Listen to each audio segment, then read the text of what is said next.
ব্যবসা বাণিজ্য বিশ্লেষণ নিয়ে ডিবিসি নিউজ এর নিয়মিত আয়োজন ইসলামী ব্যাংক তালিখাতায় স্বাগত জানাচ্ছি। সাথে আছি চৈতি সরওয়ার। এবারের কোরবানির ঈদের পশুর চামড়া ক্রয় ও সংরক্ষণে গতবারের চেয়ে বেশি ঋণ চেয়েছেন ট্যানারি শিল্পের মালিকরা। পবিত্র ঈদুল আজহায় দেশে প্রায় 1 কোটি পশু কোরবানি হয়। এই চামড়ার বাজার মূল্য প্রায় 2,500 কোটি টাকা। প্রতি বছর শুধু সংরক্ষণের অভাবে কোটি টাকার কাঁচা চামড়া নষ্ট হয়। আর এই সুযোগে ঈদের সময় ট্যানারি ও মৌসুমি ব্যবসায়ীরা চামড়ার দর কমিয়ে দেয় বলেও অভিযোগ রয়েছে। এসব কিছু নিয়ে আজ আমরা কথা বলবো এবং তালিকায় আলোচনার বিষয় ঠিক করেছি কোরবানি পশুর চামড়ার দামের কি হবে। আলোচনা করতে আমাদের সাথে যুক্ত আছেন বাংলাদেশ ট্যানার্স অ্যাসোসিয়েশনের চেয়ারম্যান শাহিন আহমেদ এবং আছেন বাংলাদেশ ডেইরি ফার্মার্স অ্যাসোসিয়েশনের সভাপতি মোহাম্মদ ইমরান হোসেন। স্বাগত আপনাদের দুজনকেই আমাদের আজকের আলোচনায়। শুরুতেই জনাব শাহিন আহমেদ, আপনাকে দিয়ে আলোচনা শুরু করতে চাচ্ছি। গত সপ্তাহে চামড়া শিল্প নিয়ে একটি বৈঠক হয়েছে। চামড়ার দাম কি আগে থেকে ঠিক করে দেওয়া হবে কিনা, এবং একই সাথে যদি জানতে চাই যে ট্যানারি শিল্পের মালিকরা এই যে গতবারের চেয়ে বেশি ঋণ চেয়েছেন, এই বিষয়টা একটু জানতে চাই আপনার কাছে। ধন্যবাদ আপনাকে। আসলে আমাদের চামড়া শিল্পের যে আন্তঃমন্ত্রণালয় টাস্ক ফোর্স, সেটার একটা সভা হয়েছে মাননীয় শিল্পমন্ত্রীর সভাপতিত্বে গত পরশুদিন। সেখানে আপনার কিছু সিদ্ধান্ত হয়েছে, বিশেষত চামড়ার ব্যবস্থাপনা এবং কাঁচা চামড়া কিভাবে আপনার ঢাকার বাইরে থেকে আসবে সেগুলো নিয়ে। এবং সেখানে আপনার বাণিজ্য প্রতিমন্ত্রী সহ আরো অন্যান্য মন্ত্রণালয় প্রতিনিধিরা ছিলেন, বাংলাদেশ ব্যাংকের প্রতিনিধি ছিলেন, আর্থিক প্রতিষ্ঠান বিভাগের প্রতিনিধিরা ছিলেন। সেখানে আসলে আমরা বলেছি যে এই আসন্ন কুরবানিতে প্রায় 1.5 থেকে 2,000 কোটি টাকার আপনার কাঁচা চামড়া ক্রয় বিক্রয় হয়। সেখানে কিন্তু যে কুরবানি অ্যাডভান্সটা দেওয়া হয় সেটা কিন্তু আসলে খুব অপ্রতুল, অর্থাৎ চাহিদার তুলনায় আপনার 300 কোটি টাকা ঋণ কিন্তু খুব কম। যার কারণে দেখা যায় যে বাজার কিন্তু আসলে ট্যানের মালিকরা সরাসরি হস্তক্ষেপ করতে পারে না। এর ফলে দেখা যায় যে মধ্যস্বত্বভোগীরা আপনার এখানে মৌসুমী ব্যবসায়ীরা আপনার বিনিয়োগ করে তারা খুব কম সময়ের ভিতরে আপনার একটা ভালো মূল্য নিয়ে তারা চলে যায়। যার ফলে দেখা যায় যে এখানে যারা কুরবানিদাতা এবং যারা মাদ্রাসা এতিমখানা আছে হাজার হাজার লক্ষ লক্ষ, তারাও সঠিক মূল্যটা পাচ্ছে না।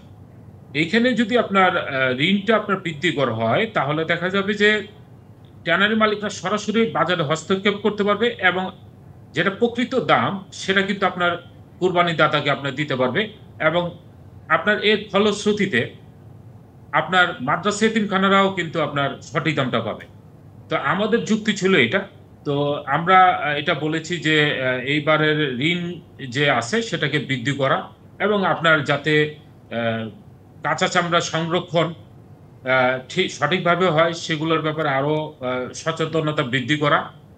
এবং আপনারা জানেন যে ঈদের পূর্বে বিভাগীয় কমিশনারদের সাথে আমাদের সভা হয়।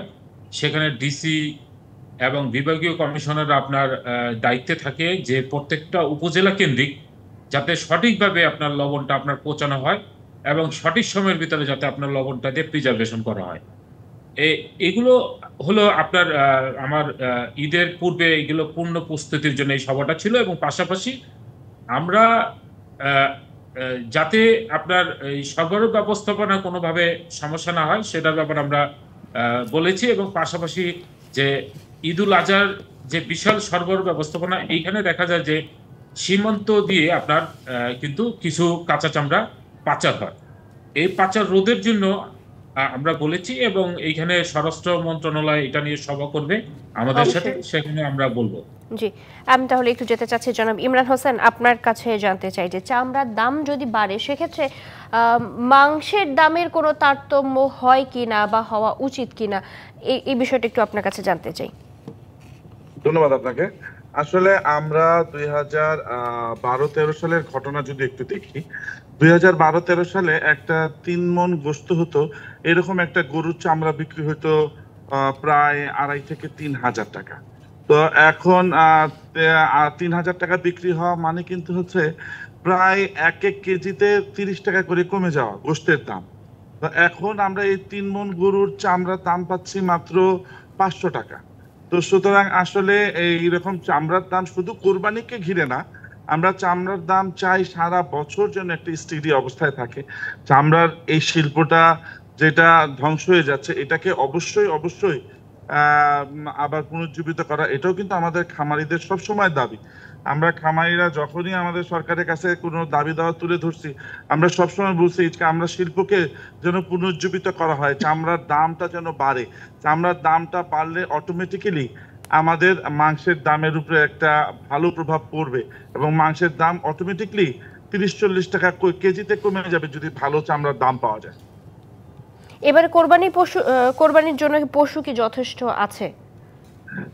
এবার আমরা গত বছর আমাদের দেশে কোরবানি হয়েছে 1 কোটি গবাদি পশু, যার বিপরীতে আমাদের কাছে 1,25,00,000 গবাদি পশু মজুদ ছিল। এবার আমাদের কাছে 1,30,00,000 গবাদি পশু মজুদ আছে। বাট কোরবানি আসলে বেসিকলি কতটুকু হবে এইটা তো বলা যায় না। আমরা বলতে পারি আমাদের দেশের জনসংখ্যা আছে 17 কোটি, সবাই একটা করে ডিম যদি রোজ খায় 17 কোটি ডিম লাগবে, কিন্তু নির্দিষ্ট করে বলা যায় না যে আসলে কোরবানির জন্য পশু কতটুকু দরকার। এইটা মানুষের ইচ্ছার উপরে, মানে সামাজিক অবস্থার উপরে, অর্থনৈতিক অবস্থার উপরে ডিপেন্ড করে আসলে কুরবানি কি পরিমাণ হবে। তবে গত বছর 1 কোটি হয়েছে, এই বছর যদি আমরা ধরেও নেই যে 5 লক্ষ কোরবানি বেশি হবে, তারপরেও কিন্তু আমাদের কাছে 25 লক্ষ গবাদি পশু এক্সট্রা আছে। সুতরাং আমার কাছে মনে হয় গবাদি পশুর সংখ্যা নিয়ে কোনো সংশয় থাকার কোনো অবকাশ নাই। জি, আমি আবারও একটু যেতে চাচ্ছি মোহাম্মদ শাহীন আহমেদ, আপনার কাছে একটু জানতে চাই যে চামড়ার দাম এত কমে গেছে কেন? এর পিছনে আসলে কি ধরনের কারণগুলোকে আপনি দায়ী করবেন? দেখুন, আসলে ইমরান ভাই উল্লেখ করেছেন যে 12 সাল না, আপনার 16 সাল পর্যন্ত কিন্তু 2 থেকে 3,000 4,000 টাকা পর্যন্ত আমরা চামড়া ক্রয় করেছি। আমরা যে সময় হাজারীবাগ থেকে সাভারে স্থানান্তর করেছি আমাদের শিল্প 2017 সালে, আমরা কিন্তু ওইখানে পরিবেশ বান্ধব চামড়া শিল্প নগরী করবো বিধায় ওখানে আমরা 8,000 কোটি টাকা বিনিয়োগ করেছি এবং আমাদের প্রত্যেকটা ইন্ডাস্ট্রি ওখানে চেষ্টা করছে কমপ্লাই হওয়ার জন্য এবং ইতিমধ্যে আপনার 25 থেকে 30টি টনের কিন্তু মোটামুটি তাদের যে ইনহাউস কমপ্লাই সেটা কিন্তু আপনার করতে সক্ষম হয়েছে। সেইখানে এই কমপ্লায়েন্টের ক্ষেত্রে আমার যে প্রধান আপনার প্রতিবন্ধকতা সেটা হলো সলিড ওয়েস্ট ম্যানেজমেন্ট এবং লিকুইড ওয়েস্ট ম্যানেজমেন্ট। সেটা যদি আমি নিশ্চিত না করতে পারি তাহলে কিন্তু আমার যে ব্র্যান্ড বায়ারদের কাছে আমি আমার পণ্যটা সেল করব সেটা কিন্তু আমি করতে পারছি না। অর্থাৎ আমার কোনো সার্টিফিকেশন, যেটা আমার চামড়ার ক্ষেত্রে আপনার গুরুত্বপূর্ণ লেদার ওয়ার্কিং গ্রুপের সার্টিফিকেট, আমাদের ক্লাস্টারে 150টি ফ্যাক্টরির ভিতরে একটি ফ্যাক্টরিও কিন্তু LWG আপনার সার্টিফিকেট পায়নি। যার ফলে দেখে গেছে যে আমরা সেই ব্র্যান্ড বায়ারদের কাছে আমাদের পণ্যগুলো সেল করতে পারছি না। আমরা নন কমপ্লায়েন্ট বায়ার অর্থাৎ চাইনিজ এবং অন্যান্য দেশের যে নন কমপ্লায়েন্ট বায়ারদের কাছে অর্ধেক মূল্যে আমাদের পণ্য রপ্তানি করছি, যার ফলশ্রুতিতে কিন্তু আপনার সেই কাঁচার চামড়ার কাঙ্ক্ষিত দাম আমরা দিতে পারছি না। এবং পাশাপাশি আমি আগেই বলেছি যে যদি মধ্যস্বত্বভোগীর দূরত্ব এখান থেকে কমানো যায় তাহলে কিন্তু কিছুটা হলেও আপনার যারা কুরবানিদাতা বা চামড়া যারা বিক্রি করেন সারা বছর তারাও কিন্তু একটা ভালো দাম পায়। তো আমরা এই কারণে দেখা যায় যে আসলে কমপ্লায়েন্টের কারণে আমরা আমাদের চামড়ার দামটা সঠিক মূল্য দিতে পারছি না এবং আমরাও বায়ারদের থেকে সঠিক মূল্য নিতে পারছি না। সুতরাং আমরা মনে করি যে আমাদের এই দুটি কম্পোনেন্ট অর্থাৎ আমার সলিড ওয়েস্ট এবং লিকুইড ওয়েস্ট কম্পোনেন্টটা আমার নিশ্চিত করতে হবে। সেটা আমার সরকার অর্থাৎ আপনার শিল্প মন্ত্রণালয়ের অধীনে বিসিকি কিন্তু আপনার করে দেওয়ার কথা, কিন্তু যেহেতু তারা পারছে না মাননীয় প্রধানমন্ত্রীর নির্দেশনা অনুযায়ী সেটা কিন্তু ওনার পিএমও অফিস এটা সরাসরি মনিটরিং করছে। তো আমরা আশাবাদী যে হয়তোবা 1 বছরের ভিতর আমরা কিছু একটা ভালো কিছু দেখব এবং আমাদের যে এখানে যে ল্যাকিং গুলো আছে সেই ল্যাকিং গুলো দূর করে আমরা এগুলো ব্যবস্থাপনা নিয়ে আসতে পারবো। তার ফলে দেখা যাবে যে আমরা সঠিক মূল্যটা পাবো। নিশ্চয়ই। আমাদের এই মুহূর্তে সময় এসেছে একটি বিরতিতে যাবার, আমরা বিরতি থেকে আসছি, আমাদের সাথেই থাকবেন। দর্শক বিরতি দিচ্ছি ব্যবসা বাণিজ্যের বিশ্লেষণ নিয়ে ডিবিসি নিউজের নিয়মিত আয়োজন ইসলামী ব্যাংক টেলিখাতায় সঙ্গে থাকুন। আবারও স্বাগত জানাচ্ছি ব্যবসা বাণিজ্যের বিশ্লেষণ নিয়ে ডিবিসি নিউজের নিয়মিত আয়োজন ইসলামী ব্যাংক টেলিখাতায়। আজ আমরা আলোচনা করছি কোরবানি পশুর চামড়ার দামের কি হবে। আলোচনা করতে আমাদের সাথে আছেন বাংলাদেশ ট্যানার্স অ্যাসোসিয়েশনের চেয়ারম্যান শাহিন আহমেদ এবং আছেন বাংলাদেশ ডেইরি ফার্মার্স অ্যাসোসিয়েশনের সভাপতি মোহাম্মদ ইমরান হোসেন। বিরতি পরে স্বাগত আপনাদের দুজনকে আরও একবার। এবারে একটু যেতে চাচ্ছি মোহাম্মদ ইমরান হোসেন, আপনার কাছে জানতে চাই, যদিও একই প্রশ্ন দুজনের কাছে একটু রাখবো, কোরবানি পশু জবাই কি ধরনের ব্যবস্থাগুলো নিলে চামড়ার ক্ষতি হবে না, আপনার কাছ থেকে আগে জানতে চাচ্ছি। Thank you. আসলে কোরবানির আমাদের সারা বছর যে পরিমাণ কষাই প্রয়োজন হয়, কোরবানির সময় কিন্তু আমাদের এই একদিনে কিন্তু তার থেকে 100 গুণ বেশি কষাই প্রয়োজন হয়। এর জন্য আমাদের যে মেইন সমস্যাটা হয় সেটা হচ্ছে আমাদের যে প্রফেশনাল যারা প্রসেসর, মানে আমরা যেটা লোকাল ভাষায় কষাই বলি, এই প্রফেশনাল কষাই দ্বারা আসলে বাংলাদেশের সব গরু প্রসেস করা সম্ভব হয় না। এর জন্য চামড়াগুলা বেশ কিছু জায়গায় একটু ক্ষতিগ্রস্ত হয়। কিন্তু এই সমস্যাটার সমাধান সহসাই পাওয়া যাবে না, কারণ আমাদের সারা বছরের দরকার ফর এক্সাম্পল 100 জন কসাই, আর এই কোরবানির সময় দরকার হচ্ছে 1000 জন কসাই। তো এই 1000 বাকি 900 জন কসাই তো স্ট্যান্ড বাই থাকবে না, প্রশিক্ষণ নিয়ে স্ট্যান্ড বাই বসে থাকবে না সারা বছরের জন্য এই শুধু কোরবানিতে কাজ করার জন্য। যার কারণে এটা প্রফেশনাল হ্যান্ড ছাড়া যখন হ্যান্ডেলিং হয় তখন এই ছোট ছোট মিসহ্যাপ গুলা হয়। আমার কাছে মনে হয় না এর তেমন একটা প্রতিকার আমরা খুঁজে পাবো বলে। তাহলে একটু আমি এখান থেকে বলতে চাই, আমি ইমরান ভাইয়ের কথা সূত্র ধরে প্রতিকার আছে আমাদের। আমরা বলছি স্মার্ট বাংলাদেশের কথা, আমরা ডিজিটাল বাংলাদেশের কথা বলছি, কিন্তু আমরা স্মার্ট বাংলাদেশে 2041 সালে যাব আমাদের স্বপ্ন, কিন্তু সেটার সাথে সাথে আমাদের যে কাঁচা চামড়ার ব্যবস্থাপনা সেটা কিন্তু আধুনিকায়ন করতে হবে।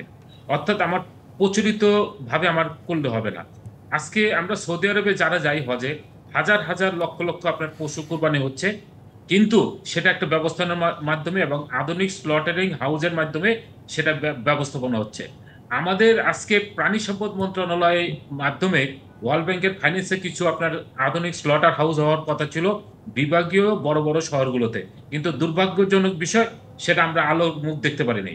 আমরা যদি আধুনিক স্লটার হাউস করতে পারি তাহলে প্রত্যেকটা কুরবানি দাতা এলাকা ভিত্তিক আপনার গিয়ে ওখানে আপনার কিন্তু পশু আপনার কুরবানি করতে পারে। তার ফলে দেখা যায় যে এই আনহাইজেন ভাবে আমরা যেভাবে কুরবানি দিচ্ছি এবং আমাদের চামড়া আমরা নষ্ট করছি, অদক্ষ শ্রমিক দিয়ে আমরা চামড়া ছাড়াচ্ছি, যার ফলে দেখা যাচ্ছে যে 50% চামড়া লেস কাট এবং প্লে কাটের জন্য আপনার কোয়ালিটি ডেটোরেট করছে। এটার ফলে দেখা যাচ্ছে কিন্তু আমরা শ শ কোটি টাকা আমরা বৈদেশিক মুদ্রা হারাচ্ছি। Long term planning, short term কোনো প্ল্যানিং আছে? আমাদের কোনো সাজেশন দিতে পারেন আমরা যেটা মাঠ পর্যায়ে বলতে পারি? না, দেখুন, আমরা বিজনেস প্রমোশন কাউন্সিলের অধীনে আমরা কিন্তু মাঠ পর্যায়ে কিছু খুব সীমিত আমরা প্রশিক্ষণ দিচ্ছি, অ্যাওয়ারনেস প্রোগ্রাম করছি মফস্বল শহরগুলোতে, কিন্তু সেটা খুব সীমিত। আমরা মনে করি এটা ব্যাপকভাবে অ্যাওয়ারনেস প্রোগ্রাম করতে পারলে কিভাবে আমরা কোন ছুরিটা আমরা ব্যবহার করতে পারি এবং কোন ছুরি দিয়ে আমরা এই চামড়াটা ছাড়াতে পারি, তাহলে আমরা নাইফ কাট হবে না, লেস কাট হবে না এবং আপনার কোনো চামড়ার ক্ষতিগ্রস্ত হবে না। এইগুলো আমরা কিন্তু অ্যাওয়ারনেস প্রোগ্রামগুলো আমরা প্রাণী সম্পদ মন্ত্রণালয় যদিও বলে আমরা কয়েক হাজার অ্যাওয়ারনেস প্রোগ্রাম করেছি, আসলে ফিল্ড পর্যায়ে আমরা এটা কোনো প্রতিফল আমরা দেখছি না। আমি একটু আবারও আপনার কাছে জানতে চাই এবং সেই ঋণের বিষয়টাতে আসছি, যেহেতু গতবারের চেয়ে এবারে বেশি ঋণ নিয়েছেন, শুরুতেই প্রশ্নটি করেছিলাম। চামড়া খাতে ব্যাংক ঋণ এত খেলাপি কেন, এই বিষয়টা একটু জানতে চাই। দেখুন, বাংলাদেশ ব্যাংকের যে আউটস্ট্যান্ডিং ছিল আপনার গত বছর যে লোন, সেটা ছিল 8,000 কোটি টাকা চামড়া খাতে, কিন্তু আমরা 140টি প্রতিষ্ঠানের ভিতরে একটি প্রতিষ্ঠানের কাছে আপনার কমার্শিয়াল ব্যাংক জনতা ব্যাংক 5,000 কোটি টাকা পাবে, আর বাকি 139টি প্রতিষ্ঠানের কাছে 3,000 কোটি টাকা পাবে। আপনি তাহলে কিভাবে আপনার একটি প্রতিষ্ঠানকে 5,000 কোটি টাকা আপনার দিতে পারেন? আর আমরা যেহেতু এখানে 5 যুগ 6 যুগ ধরে আমরা কিন্তু জনতা ব্যাংক, সোনালী ব্যাংক, রূপালী ব্যাংক সহ এসব ব্যাংকের সাথে আমরা ব্যবসা করছি, আমরা কিন্তু আমাদের থেকে হাজার হাজার কোটি টাকা তারা কিন্তু সুদ সহ বিমা সহ বিভিন্ন সময় টাকা নিয়ে গেছেন। আমরা 2017 সালে যে সময় আমরা রিলোকেশন হলাম অপরিকল্পিতভাবে কোনো প্ল্যান ছাড়া, ওই সময় দেখা গেছে যে আপনার অধিকাংশ ট্যানারি আপনার ক্লাসিফাইড হয়ে গেছে, অর্থাৎ সে তার ব্যবসা পরিচালনা করতে পারে না এবং ইন্ডাস্ট্রি সাভারে ঠিক সময় করতে পারেনি বিধায় কিন্তু সে সময় আপনার 2 থেকে 3 বছরে আপনার ভিতরে 70% ট্যানারি ক্লাসিফাইড হয়ে গেছে। আমি মনে করি যে এটা সরকার অর্থাৎ বিসিকের এই যে ব্যর্থতার জন্য আজকে কিন্তু আমরা সাফার হচ্ছি। জি, আমি তাহলে একটু যেতে চাচ্ছি জনাব মোহাম্মদ ইমরান হোসেন।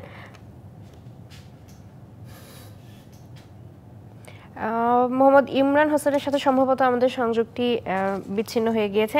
আমি আপনার কাছেই তাহলে একটু জানতে চাই যে আমাদের দেশের এই চামড়া খাতকে আরো বেশি উন্নত করার জন্য আসলে কি ধরনের সহায়তাগুলো আপনারা চান?